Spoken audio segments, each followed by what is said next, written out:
Nouvelle vidéo par rapport aux bailleurs séquences qui ne respectent pas ses locataires ou alors qui engagent des agents qui ont organisé en interne un trafic permettant de voler les droits des locataires, c'est-à-dire qu'ils mutualisent en fait les comptes locataires. Il y a un trafic de lignes comptables au niveau des charges. J'ai envoyé un dossier complet, pas recommandé, non sans mal, parce qu'à la poste également, j'ai été emmerdé. Mais bon, c'est quand même parti, j'ai des preuves, hein, donc si ça n'arrive pas, ben, il faudra expliquer pourquoi ça n'arrive pas.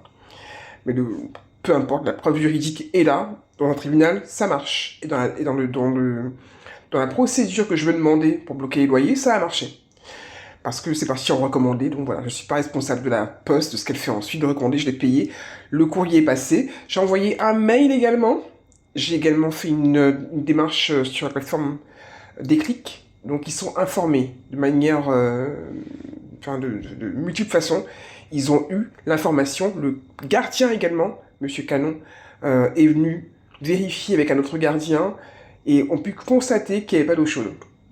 Donc là, je crois qu'il est bientôt 1h du matin, je vais vérifier, et l'eau chaude n'est toujours pas arrivée.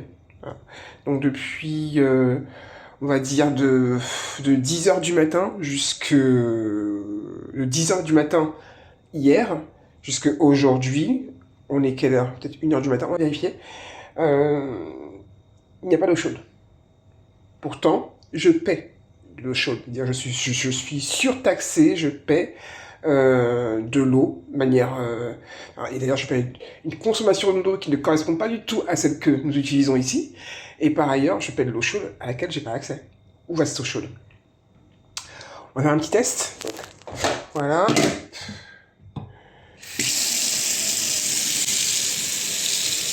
Je vais refermer et rallumer. Voilà.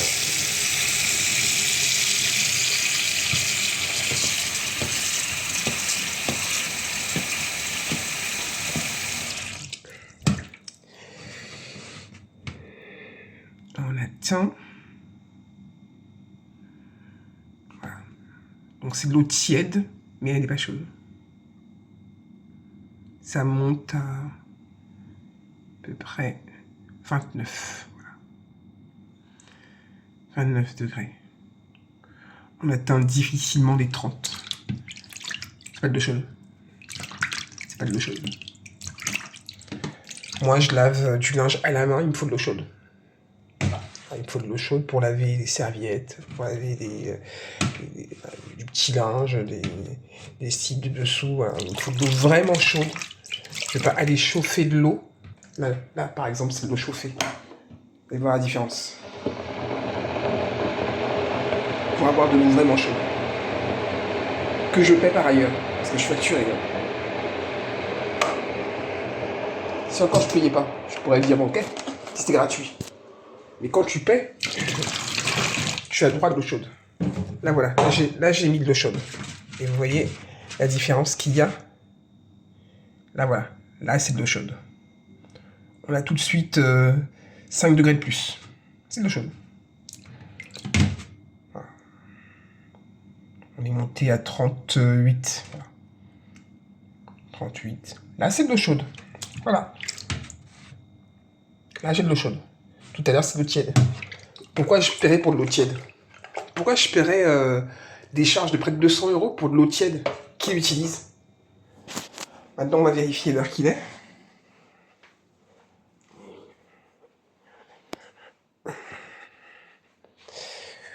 Alors, quelle heure est-il? Ben voilà, il est 1h du matin, 1h02, et toujours pas d'eau chaude.